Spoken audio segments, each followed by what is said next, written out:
62222.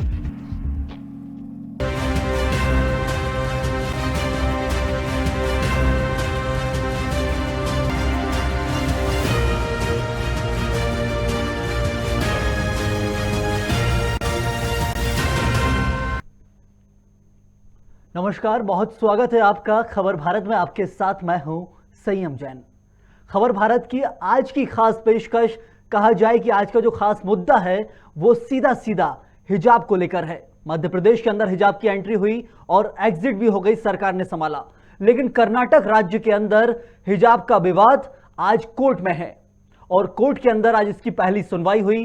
कर्नाटक में हिजाब को लेकर जो सुनवाई, हिजाब पर बैन के खिलाफ अपील करने वाली छात्राओं के वकील देवदत्त कामत ने कहा कि हिजाब पर बैन लगाने का सरकार का फैसला जो था पूरी तरह से खराब है और सीधी तरह से खारिज किया है। और साथ ही साथ ये भी कहा है कि मध्य प्रदेश के साथ, अब जो मध्य प्रदेश की बात थी वो साइड में रखेंगे, लेकिन कर्नाटक के अंदर कामत ने सरकार के आदेश को सीधे संविधान के अनुच्छेद 25 के खिलाफ बताया है और साथ ही साथ ये कानूनन वैध नहीं है और अनुच्छेद 25 आपको धार्मिक स्वतंत्रता का अधिकार देता है।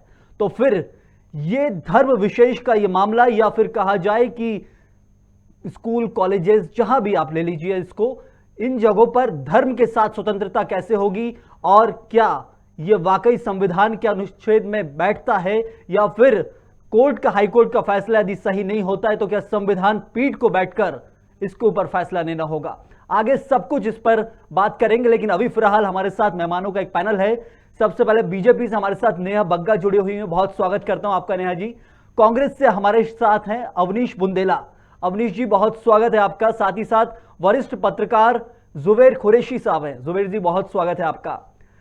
शुरुआत नेहा जी आप ही के साथ करूंगा। मध्य प्रदेश के अंदर सरकार समझ गई थी वक्त रहते, मध्य प्रदेश में यह मुख्य तौर पर उठा था, 24 घंटे के अंदर सरकार ने वापस लिया। कर्नाटक राज्य के अंदर क्यों इतनी समस्या है, वहां भी भारतीय जनता पार्टी की सरकार है, कोर्ट तक ये मामला चल रहा है। कोर्ट के अंदर जो वकील हैं उन छात्राओं की जो वकालत कर रहे हैं और उन्हें पेश कर रहे हैं, उनकी जो दस्तखत, जो उनके दस्तावेज हैं, उनका साफ तौर पर कहना है कि ये मामला कहीं ना कहीं छात्राओं के हनन का है। धार्मिक स्वतंत्रता को लेकर आपका क्या कहना है नेहा जी? देखिए, मुझे लगता है कि ये सरकार के समझने का विषय नहीं है, ये विषय उन लोगों के लिए समझने का है जो कह रहे हैं कि पहले हिजाब फिर किताब, जो कह रहे हैं पहले हिजाब और उसके बाद संविधान। इस देश में जो इंस्टीट्यूशंस हैं, जो नागरिक हैं, वो संविधान के हिसाब से चलेंगे या आसमानी फरमान के हिसाब से चलेंगे। और सबसे महत्वपूर्ण बात यह है कि जिस कांग्रेस पार्टी ने सबसे ज्यादा हो हल्ला मचाया, जो ग्रैंड ओल्ड पार्टी के ग्रैंड न्यू लीडर है राहुल गांधी जी, उन्होंने ट्वीट करके सबसे पहले इस विवाद को जो है सामने लाया। और अंतिम जो बयान आया वो उनकी बहन प्रियंका गांधी का आया, जिन्होंने स्वतंत्रता कहते हुए कहा कि जो महिलाएं हैं वो बिकनी पहन सकती हैं, वो साड़ी पहन सकती हैं, वो जीन्स टॉप पहन सकती हैं, वो हिजाब पहन सकती हैं। तो आज प्रश्न ये है कि अगर हमारे इंस्टीट्यूशंस में कहीं पर कोई कानून है तो वहां पर कोई कहे कि मुझे हिजाब पहनकर जाना है, दूसरा कहेगा मैं धोती कुर्ता पहन के जाना चाहता हूं, तीसरा कहेगा मैं साड़ी पहनकर जाना चाहती हूं, चौथा कोई आ जाएगा कि भाई मैं दिगंबर समाज से हूं तो मैं फलाने तरीके से जाना चाहता हूं। तो ये देश और इंस्टीट्यूशंस जो हैं अपने कानून के तहत चलेंगे या अपने अपने रिलीजन्स की तरीके से चलेंगे। अब रही संविधान की बात, तो जहां पर हमारा संविधान हमें फेथ प्रैक्टिस करने की फ्रीडम देता है, वहीं पर हमारा संविधान जो कहता है वो इक्वालिटी की बात करता है। और जहां पर इक्वालिटी की बात करता है, और जब स्कूल में यूनिफॉर्म का कल्चर है, जिन स्कूल्स में है, यूनिफॉर्म का सिंपल इंग्लिश है, यूनिफॉर्म, सब एक जैसे हो, एक ही फॉर्म में हो, यूनी। और इसीलिए जहां जिन शैक्षणिक संस्थानों में या दूसरे अन्य संस्थानों में जहां पर यूनिफॉर्म है, उसका पालन उसी तरीके से करना पड़ता है। अब आर्मी में जाकर कोई कहेगा मैं हिजाब पहनूंगी, तो ऐसा हमने कभी देखा नहीं। अब कोई नेवी में जाके कहेगा मैं साड़ी पहनूंगी, तो ऐसा मैंने कहीं देखा नहीं। और उसी प्रकार से अगर प्रियंका गांधी के लॉजिक से चलें तो मुझे नहीं लगता कि कोई भी महिला स्कूल जो है वो बिकनी पहनकर जाएगी या जिम में साड़ी पहनकर जाएगी। नेहा बग्गा, सवाल यह भी उठता है कि जो कर्नाटक राज्य है उसके अंदर धार्मिक स्वतंत्रता की बात है, लेकिन जो साथ ही साथ वकील जो थे उनका यह कहना था कि केंद्र सरकार के जो स्कूल है वहां पर इस तरह की कोई पाबंदी नहीं है, तो फिर राज्य सरकार में ऐसा क्यों? नेहा जी, नहीं, ठीक है, अच्छी बात है। तो मैंने आपसे क्या कहा? मैंने भी यही कहा कि जिन इंस्टीट्यूशंस में वहां का कानून है और ड्रेस कोड है, यूनिफॉर्म है, वहां पर यूनिफॉर्म का पालन करना पड़ेगा। भाई जो हिजाब पहनना चाहता है तो देश में भर में 5,000 से अधिक मदरसे होंगे, वो वहां पर जाकर एडमिशन ले सकते हैं। कई ऐसे इंस्टीट्यूशंस होंगे, कई ऐसे स्कूल्स होंगे जहां पर यूनिफॉर्म कल्चर नहीं होगा, यूनिफॉर्म का कानून नहीं होगा, वहां पर जाके एडमिशन ले लीजिए। अब ये जिद का मसला नहीं है, बात ये है कि अगर कहीं पर कोई यूनिफॉर्म कोड है तो वहां पर उसका पालन उस तरीके से करना पड़ेगा। हमारे देश में अपने रिलीजन को प्रैक्टिस करने की पूरी फ्रीडम है, किसी महिला के हिजाब पहनने पर कोई आपत्ति नहीं है, पर जहां जहां पर जो कानून है वहां उस तरीके से पालन करना पड़ेगा। कहीं ये नहीं लगता कि ये विवाद ज्यादा खिंच गया है, क्योंकि हिजाब एक तरह से कहा हूं सीधे तौर पर मर्यादा का प्रतीक भी माना जाता है। हिजाब जो है मर्यादा में रहने की बात है, हर कोई नहीं पहनता, ना ही इसकी जबरदस्ती है।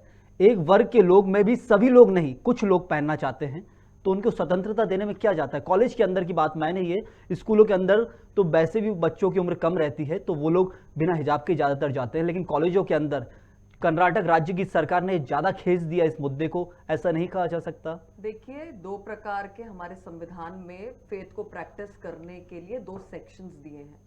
एक वो फेथ है जो हमारे लिए कंपलसरी है, जैसे हम सिखों की टर्बन देखते हैं, जो सिख पगड़ी बांधते हैं, दस्तार बांधते हैं, उसे असेंशियल फेथ माना गया है, वो कंपलसरी फेथ है। और इसको हरियाणा और पंजाब के कोर्ट ने भी इस चीज को ये तो माना संविधान में दिया गया है, संविधान में, जरूर। इसलिए हम सिख रेजिमेंट, आर्मी, नेवी में देखते हैं। पर जो हिजाब है, अगर हम बाय कुरान चलेंगे तो कुरान की जो आयत 24:30 है और 24:31 है, उसमें पहली बात हिजाब या जो कवरिंग कही गई है, जिस तरीके से पहनावा होना चाहिए वो एक तरीके से डिसेंट होना चाहिए, पर कहीं पर भी ये नहीं कहा गया कि हिजाब जो है वो कंपलसरी है। तो हिजाब is advisory in Quran but not compulsory. वो यही चीज उन लोगों का भी कहना है, जरूर। अब दूसरी बात ये हो गई कि आपने इंस्टीट्यूशंस की बात कही, कॉलेज और स्कूल में डिफरेंशिएट किया, तो मैंने कहा कि अगर स्कूल के अंदर भी कंपलसरी नहीं है तो पहनकर जाइए, प्रैक्टिस करिए उसको। पर अगर कॉलेज के अंदर भी कंपलसरी है यूनिफॉर्म कोड तो वहां पर भी पहनकर नहीं जा सकते हैं। तो मनाही कुछ नहीं है, और ये हिंदू मुसलमान का विषय नहीं है। ये विषय कौन लेकर आया? राहुल गांधी। वो राहुल गांधी जो केरला से सांसद हैं, और केरला के अंदर जब हाई कोर्ट की तरफ से आता है कि हिजाब आप प्रैक्टिस नहीं कर सकते हैं स्कूल कॉलेज के इंस्टीट्यूशंस में जहां पर लॉ बना है, तो राहुल गांधी अपना मुंह बंद रखते हैं, वहां की सरकार के खिलाफ एक शब्द नहीं कहते।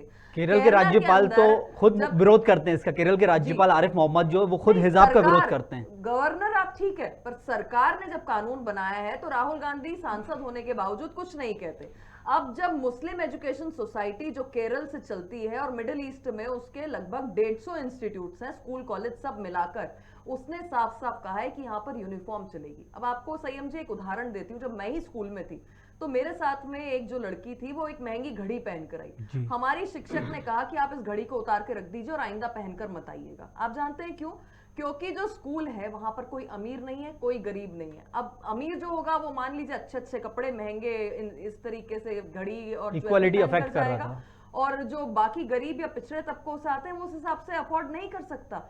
इसीलिए जो इंस्टीट्यूशन है, जो स्कूल्स हैं, उसके लिए सबसे बड़ा जो धर्म है, सबसे बड़ा जो रिलीजन है, उसका धर्म वहां पर शिक्षा है, यूनिफॉर्मिटी है, सब एक समान शिक्षा। मैं जवाब ले लेता हूं। जुबैर कुरैशी साहब वरिष्ठ पत्रकार हमारे साथ जुड़े हुए। जुबैर साहब, अब क्या जो मामला कर्नाटक के अंदर है उसके लिए, जैसे सरदारों को बताया कि उनके लिए संविधान में अलग सा अनुच्छेद है, तो क्या फिर से संविधान पीठ को केंद्र में सुप्रीम कोर्ट के अंदर संविधान पीठ को बैठना होगा, वहां जाकर क्या इसके लिए चैलेंज करेंगे या फिर चेंज होगा? क्योंकि मामला कोर्ट, केंद्र, सुप्रीम कोर्ट भी बच रहा है इससे। पहला सीधा जवाब था वो हाई कोर्ट के फैसले के पहले कोई जवाब नहीं देगा सुप्रीम कोर्ट। देखिए सर, सबसे मैं न्याय जी की इस बात से बिल्कुल एग्री करता हूँ, बिल्कुल सहमत हूँ कि अगर स्कूल और कॉलेज में यूनिफॉर्म है या यूनिफॉर्म कोड है तो उसको सख्ती से अमल किया जाना चाहिए और उसका सख्ती से पालन किया जाना चाहिए। सवाल ये नहीं है, सवाल ये है कि एकदम से ये नकाब, ये हिजाब और नकाब में फ़र्क क्या है? बिल्कुल। अपना हम बात करें अपने संविधान की आर्टिकल 25 की, तो उसमें साफ लिखा है और साफ कहा गया है कि हर इंसान को अपने पहनावे की, अपने रहन सहन की, खाने पीने की आज़ादी दी जाती है संविधान आर्टिकल 25 में।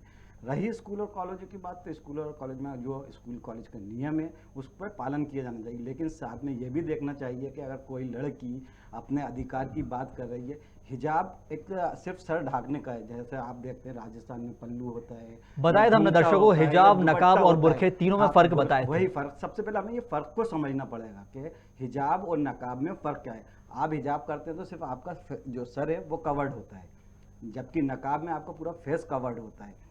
आप हिजाब को अगर हम हिंदी में बात करें तो उसको आप घूंघट बोल सकते हैं, आप क्या कहते हैं, आप उसको दुपट्टा से सर ओढ़ना बोल सकते जुबैर हैं। साहब, बात इतनी सी कि कॉलेज के अंदर आखिर इसकी दाखिला जो है, कॉलेज के अंदर एंट्री है, उसमें सवाल है कि कॉलेज में ड्रेस कोड है, बच्चियां ड्रेस कोड पहन रही हैं, यूनिफॉर्म पहनेंगी, जो यूनिफॉर्म के ऊपर कानून नहीं है, सख्ती नहीं है, लेकिन कॉलेज डेवलपमेंट कमेटी जो है यदि वो चाहेगी तो उनको कॉलेज ड्रेस पहनना होगा, लेकिन सिर्फ हिजाब के ऊपर सवाल है। अच्छी बात है, अगर कोई लड़की अपना सर ढक रही है और किसी तरह से अपना उसको दूसरों से वो कवर कर रही है, तो ये तो अच्छी बात है। और हिजाब एक्चुअली हिजाब है क्या, जैसे निया जी ने कहा कि कुरान शरीफ का जिक्र किया, बिल्कुल सही बात है कि कुरान शरीफ में इस चीज़ का कोई जिक्र नहीं है कि आप किस तरह से हिजाब करते हैं, लेकिन उसमें ये कहा गया है कि आप गैर मर्दों से और दूसरी और जो मर्द हैं उनसे आप अपने आप को कवर करिए। आप राजस्थान में भी देख सकते हैं, हरियाणा में भी देख सकते हैं, और ख़ासतौर से नेहा बग जी खुद सिख समुदाय को बिलोंग करती हैं, उसमें भी देखते हैं कि घूंघट और प्रथा कितना मायने रखती है। अपने बड़े जो होते हैं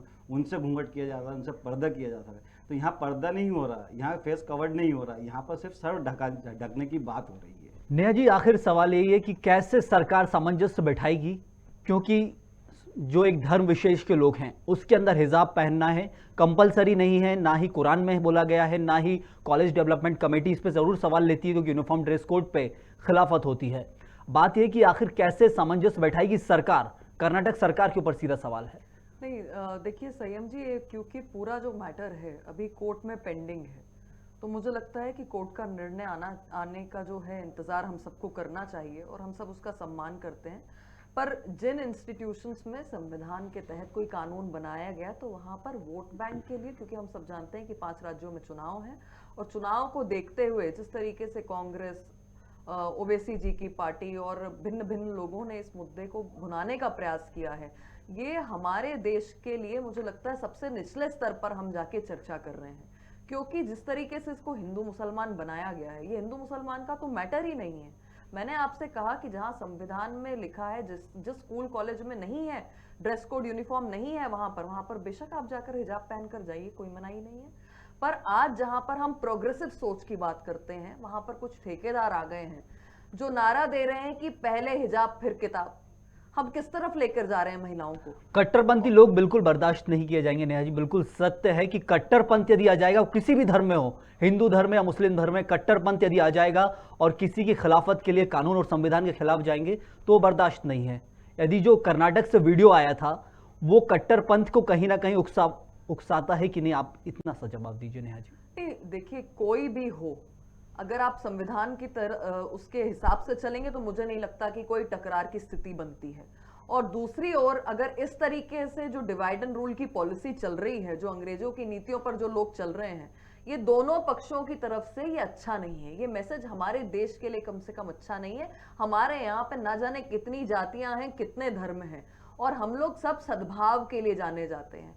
आज जिस हम लोग मसले पे चर्चा कर रहे हैं बैठकर, मुझे लगता है कि आज 21वीं सदी में यहाँ पर बैठ के महिलाओं के हिजाब और बुर्के पर चर्चा नहीं होनी चाहिए, बल्कि जो बेटियां हमारी फाइटर प्लेन उड़ा रही हैं, जो डॉक्टर बन गई हैं, जिन्होंने आसमान से लेकर जमीन तक का पूरा सफर तय कर लिया है, उनकी प्रगति किस तरीके से तेजी से हो, उस पर चर्चा होनी चाहिए थी। पर यह अफसोसजनक है कि कुछ लोगों ने इस हिजाब को मुद्दा बनाने का काम किया है और कुछ लोग इसको कंपलसरी बताने में लगे हुए हैं। भाई, कोई भी धर्म ये नहीं कहता कि आप अपने आप को या किसी मर्द से बचाने के लिए महिला को अपने आप पूरा ढक लेना चाहिए, और कुरान शरीफ में भी ऐसा कहीं पर मेंशन नहीं किया है। अगर आपकी नियत में कोई बुराई है, आपकी दृष्टि में कोई बुराई है, तो मुझे लगता है कि महिलाओं से ज्यादा इस हिजाब, नकाब और बुर्खे की जरूरत पुरुषों को है। बिल्कुल सही बात है, लेकिन बात यह है कि यदि कोई कंपलसरी नहीं है और कोई धर्म विशेष के लोग इसे पालन करना चाहते हैं, तो उसमें रोड़ा सरकार क्यों बन रही है? हाँ, मैं ये नहीं कहूंगा कि कॉलेज के अंदर ड्रेस कोड है तो उसको पालन करना होगा, कॉलेज में एडमिशन लिया है, सब कुछ आपसे फॉर्मेलिटीज पहले करा ली जाती हैं। हिजाब ऊपर से है, बच्चों को पसंद नहीं है तो उनको क्या स्कूल छोड़ना होगा, मैंने आपसे कॉलेज छोड़ना होगा? मैंने आपसे कहा कि जिन्हें हिजाब पहनना है उनके लिए मदरसों के रास्ते खुले हुए हैं, वहां पर तो फ्रीली हिजाब, नकाब और बुर्का पहन के जा सकती हैं। प्लस बहुत से ऐसे स्कूल हैं जहां पर कोई ड्रेस कोड नहीं है, वहां पर भी आप रिलीजन की प्रैक्टिस के अकॉर्डिंगली आप ड्रेसअप करके जा सकते हैं। पर ये कोई नया नहीं है। भाई ये कर्नाटक का 1983 का 133(2) सेक्शन का जो ये लॉ है वो आज का नहीं है, कई सालों से चल रहा है, कई वर्षों से चल रहा है। ड्रेस कोड को लेकर सारे और राज्यों में ड्रेस- सवाल है। और ड्रेस कोड को लेकर मैं ये पूछना चाहती हूँ कि अगर केरला हाई कोर्ट का ये निर्णय आया है कि यूनिफॉर्मिटी होनी चाहिए, यूनिफॉर्म जहां पर है वहां पर आपको यूनिफॉर्म अपनानी पड़ेगी, क्या कोर्ट गलत हो गई? कर्नाटक हाई कोर्ट का अगर आया है तो आपको स्कूल में एक तरीके से जाना पड़ेगा, किसी बच्चे में भेदभाव नहीं होना चाहिए, क्या कर्नाटक हाई कोर्ट गलत हो गया? उसी प्रकार से एक और कोर्ट मैं मिस कर रही हूं जहां पर हाई कोर्ट का, मद्रास हाई कोर्ट का ये निर्णय आया है, तो क्या मद्रास हाई कोर्ट भी गलत हो गई? तो सबसे महत्वपूर्ण बात यह है कि तुष्टीकरण के लिए आप किस हद तक जाएंगे? हमेशा महिलाओं को इंस्ट्रूमेंट बनाने की क्या आवश्यकता है?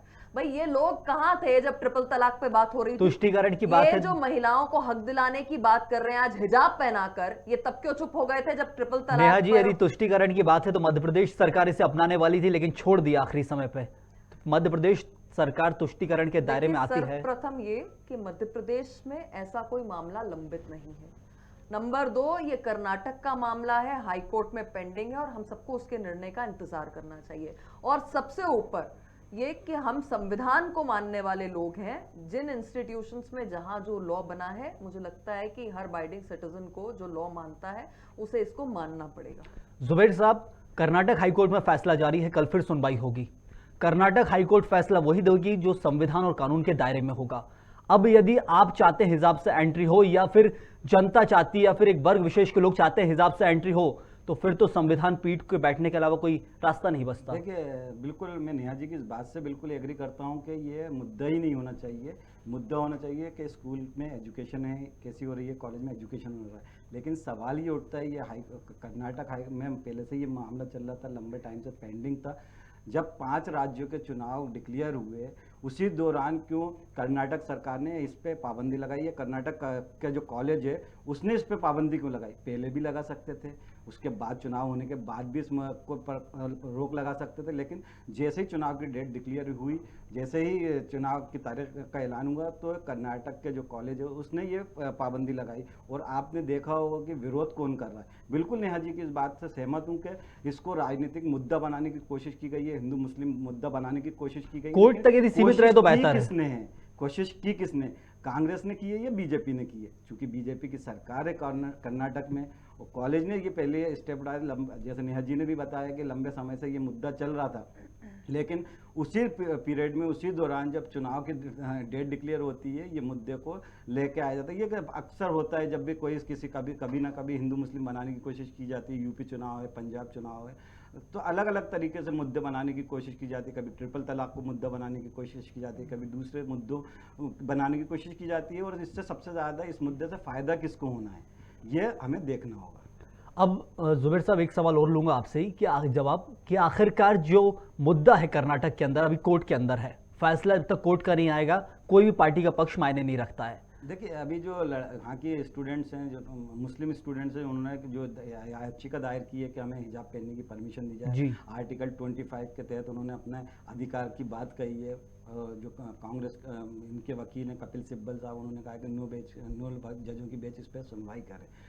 सवाल वही आ रहा है कि मुद्दा इस चूँकि कोर्ट में भी पहले से था, जैसे नेहा जी ने बताया कि लंबे टाइम से ये मामला पेंडिंग था, लेकिन जब चुनाव की डेट डिक्लेयर हुई उस समय इस मुद्दे को लाने की क्या ज़रूरत थी? बाद में भी ला सकते थे। और ये बिल्कुल सही है कि जिस कॉलेज में या स्कूल में यूनिफॉर्म कोड लागू, उसका सख्ती से अमल किया जाना चाहिए था। क्या अचानक से रोक लगाई गई है इसमें? क्या लड़कियां पहले जाती थी, उस समय क्यों नहीं रोक लगाई गई? जब पहली बार लड़कियां हिजाब पहन के जाती थी, उस समय क्यों इन लोगों को नहीं रोका गया?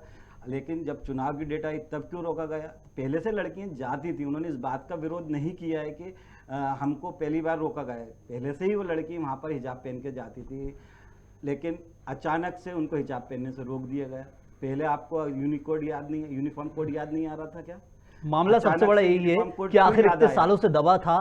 जैसा कि हमने बताया, कई हाईकोर्ट, हर राज्य, मद्रास हाईकोर्ट, बॉम्बे हाईकोर्ट, साथ ही साथ कर्नाटक हाईकोर्ट, केरल हाईकोर्ट, कई के फैसले हैं हिजाब को लेकर या हिजाब को लेकर या ड्रेस कोड को लेकर। कहूंगा सीधे यूनिफॉर्म ड्रेस कोड जो मामला है ये पहले से चल रहा है राज्यों के अंदर। कॉलेज के अंदर स्वतंत्रता है, सिर्फ कॉलेज डेवलपमेंट कमेटी ये तय करेगी कि वहां पर यूनिफॉर्म होना चाहिए कि नहीं।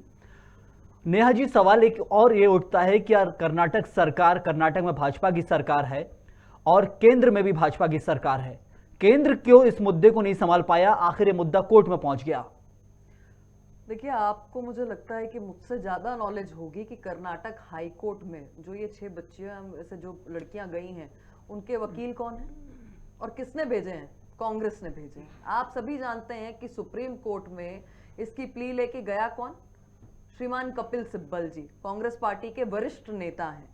मैंने आपको बताया शुरुआत में ही कि इस मामले में सबसे पहला, अगर आप राष्ट्रीय राजनीति के किसी व्यक्ति का ट्वीट देखेंगे तो ग्रैंड ओल्ड पार्टी के ग्रैंड न्यू लीडर जो राहुल गांधी हैं उनका है। उस पर जवाब दिया था कर्नाटक बीजेपी ने, जवाब भी दिया था तुरंत। हाँ, पर शुरुआत कहां से हुई? आप पूरा देखिए कि किस तरीके से सिनेरियो पूरा बन रहा है। इन बच्चियों के साथ, जिन बच्चियों का जो लेकर गई हैं इस पूरे मामले को कोर्ट में कर्नाटक में, पीएफआई का जो स्टूडेंट विंग है उसकी सदस्य हैं ये। तो आप समझिए कि कहां से शुरू हुआ। जब ये प्रोटेस्ट पर बैठी तो जो कनीज नाम की कांग्रेस पार्टी की एमएलए है वो सपोर्ट में सबसे पहले इनके वहां पर आकर खड़ी हुई और उनके साथ वहां पर धरना दिया। तो सबसे स्पष्ट बात यह है कि जिस तरीके से पीएफआई का student wing, Owaisi, Congress party ने इस पूरे मामले को हिंदू मुसलमान करके पोलराइज करने का प्रयास किया है, यह स्पष्ट दिखाता है कि ये जो प्रयोग है ये सिर्फ और सिर्फ चुनावी दृष्टि से इन पार्टियों ने किया है। पर आज भी मुझे फिर से मैं दोहरा देती हूं कि ये बहुत अफसोसजनक है कि हम 21वीं सदी में आकर क्या बहस कर रहे हैं, क्या कह रहे हैं कि लड़कियों को हिजाब पहनना चाहिए कि नहीं पहनना चाहिए, और संविधान को छोड़कर हम हिजाब के ऊपर डिफेंड करने में लगे हुए हैं। तो समाज की आप परिस्थितियां देखिए कि किस प्रकार की। मेरे साथ फोन लाइन पर सीधे जुड़े हुए ब्रजभूषण नाथ, कांग्रेस प्रवक्ता। ब्रजभूषण जी, हिजाब का मुद्दा कर्नाटक हाईकोर्ट में चल रहा है। आज पहली सुनवाई हुई है जहां पर सीधे तौर पर विजय कामत जो वहां के वकील हैं, उन्होंने कहा कि केंद्र सरकार के कई स्कूलों में ऐसा कोई प्रतिबंध नहीं है, वहां पर आजादी है, लेकिन राज्य सरकार के स्कूल में प्रतिबंध है। जी ब्रजभूषण जी। मेरा इसमें सीधे सीधे मानना है कि हाई कोर्ट और सुप्रीम कोर्ट में यहाँ तक बातें चली गई हैं कि सरकार निर्णय नहीं ले सकती, चाहे कर्नाटक सरकार हो चाहे अन्य प्रदेश की सरकार हो। ये दुर्भाग्य है कि हर बात के लिए निर्णय कोर्ट को, सुप्रीम कोर्ट को लेना पड़ रहा है। तो एक भारतीय जनता पार्टी को हटाकर एक दिन सुप्रीम कोर्ट को और हाई कोर्ट को पूरी सरकार सौंप देनी चाहिए। अगर पूरे प्रदेश की सरकारें या राज्य की सरकारें या देश की सरकारें अगर कोई निर्णय नहीं ले पा रही है और इस प्रकार के मुद्दे भारत देश में चल रहे हैं, जहाँ हिंदू के मामले हो, मुसलमान के मामले हो, जय श्री राम के मामले हो, अल्लाह अकबर के मामले हो, वो जवाब मैंने ले लिया ब्रजभूषण जी। आखिर उनसे पूछ ही लिया कि राज्य सरकार है तो केंद्र सरकार फैसला लेने में असमर्थ है, क्यों इसमें हस्तक्षेप नहीं कर रही, उसका जवाब मैंने ले लिया।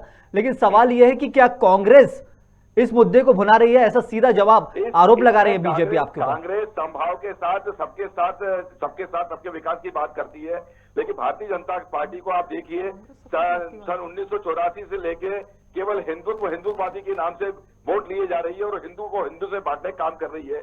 कांग्रेस ने कभी नहीं बांटी। और निश्चित तौर पे जब 18 साल की बच्चियां जब ये स्वतंत्र है कि हमें क्या पहनना है क्या नहीं पहनना चाहिए, तो इसमें भारतीय जनता पार्टी के कार्यकर्ता जाकर पथराव करते हैं और जय श्री राम के एक बच्ची को बुलवाने का काम जानबूझ के करते हैं। इसी प्रकार से आज ये मामला उठा है। कल भारतीय जनता पार्टी के कार्यकर्ता जाके पंजाब की बच्चियों को भी इसी प्रकार से दुर्भावना के साथ देखेंगे। अगर वो सफेद दुपट्टा पहन के जा रही है, उसका दुपट्टा भी ये लोग छीन लेंगे। भारतीय जनता पार्टी को सोचना चाहिए कि इस देश में हर 100 किलोमीटर पे अपनी अपनी जाति है, अपनी अपनी परंपरा है। उस जाति और परंपरा का निर्वहन सबको अधिकार संविधान ने दिया है। ये संविधान का उल्लंघन करते हैं। अभी भारतीय जनता पार्टी के कार्यकर्ताओं को आपने देखा होगा जय श्री राम के बोलकर जहाँ पे तिरंगा का झंडा अपनाना चाहिए, जो स्कूल अपनाता है वहां पे ये लोग भगवा झंडा फहरा रहे हैं। ये खालिस्तानी आतंकवादी ये क्या है, उसके बारे में एफआईआर नहीं हो रही, उसके बारे में कोई विषय में बात करना नहीं चाहता। भारतीय जनता पार्टी को उसमें बोलती बंद है। उनसे पूछिए, जो भारतीय जनता पार्टी की प्रवक्ता महोदय बैठी हैं, उनसे ये पूछिए कि जो झंडा फहराया तिरंगे के स्थान पर वो भारतीय जनता पार्टी के कार्यकर्ताओं ने बात किया कि नहीं किया। उस पर मानहानि का मुकदमा और उन पर एफआईआर दर्ज होनी चाहिए, 188 कार्रवाई भी होनी चाहिए और देशद्रोह के मुकदमा उस पर होना चाहिए। स्कूल के प्रबंधन ने क्या अनुमति दी है कि भारतीय जनता पार्टी के कार्यकर्ता आए और जहां तिरंगा झंडा फहराया जाता है? ब्रजभूषण साहब, मैं जवाब लूंगा। सबसे पहले मेरे साथ अभी जुबेर कुरैशी साहब जुड़े हुए हैं। जुबेर साहब, सीधा सीधा सवाल है, कांग्रेस का इसमें हस्तक्षेप नहीं, साफ मना कर रहे हैं। वो सीधा सीधा जो हिंदू कट्टरवाद के कारण जो लोग उमड़े थे बच्चे उमड़े थे कॉलेज के अंदर, उसके ऊपर सवाल निशान खड़ा करते हैं। देखिए सवाल फिर वही होता है, चाहे कांग्रेस हो चाहे बीजेपी हो, दोनों ने इस चुनाव का पीरियड चल रहा था, 5 राज्यों में चुनाव होना थे, यूपी में चुनाव होना था, बीजेपी पंजाब में चुनाव होना था, और यूपी सबके लिए, दोनों चाहे कांग्रेस हो चाहे बीजेपी हो, समाजवादी उनके लिए बहुत अहमियत रखती है। एक छोटी सी बात निकली, स्कूल कॉलेज प्रबंधन ने उसको हिजाब पे बैन करने की कोशिश की, और वो भी प्री प्लान लग रहा था। हिस्सा के चुनाव के टाइम कोई मुद्दा नहीं था, हिंदू मुस्लिम यूपी में एकजुट नज़र आ रहे थे, कोई मुद्दा नहीं मिल पा रहा था। तो कर्नाटक से ये जो मुद्दा चला और किस तेज़ी से पूरे देश में फैल गया, और कांग्रेस ने उस मुद्दे को भुनाने की कोशिश की, तो कहीं ना कहीं पूरा, ना तो हिजाब का मामला यहाँ पर कोई फर्क पड़ रहा है, ना किसी से हिजाब पहनने से किसी को नुकसान है, या हिजाब नहीं पहनने से भी किसी को नुकसान नहीं है, या पहनने से भी कुछ नुकसान नहीं। लेकिन कुल मिला के चुनाव पीरियड में इसको मुद्दा बनाने की जिस तरह से कोशिश की गई है, फिर मैं बोलता हूँ कि अगर कॉलेज में यूनिफॉर्म कोड लागू है तो उसका सख्ती से पालन किया जाना चाहिए। लेकिन सवाल वही आ रहा है कि अगर पहले से ये छात्राएं हिजाब पहन के जाती थी और पहले से उनको कोई रोक टोक नहीं की गई, तो फिर अचानक से ऐसा कौन सा बात हुई कि उनको इस हिजाब पहनने से रोक दिया गया? और हिजाब जब उनको रोका गया, हिजाब पहनने की कोशिश की गई, तो अचानक से जब वो पहन के गई बुर्का या हिजाब, तो ये कांग्रेस बीजेपी के या जो गमछड़ हैं वो कहाँ से पहुँच गए? तो कहीं ना कहीं ये एक योजनाबद्ध या प्लांटेड नज़र आ रहा है सारा कुछ। सब कुछ मामला वहीं का वहीं है। आखिरकार कोर्ट में पूरा केस चल रहा है, अब केस कोर्ट में चल रहा है, सुप्रीम कोर्ट हस्तक्षेप नहीं करेगा जब तक कर्नाटक हाई कोर्ट का कोई फैसला नहीं आएगा।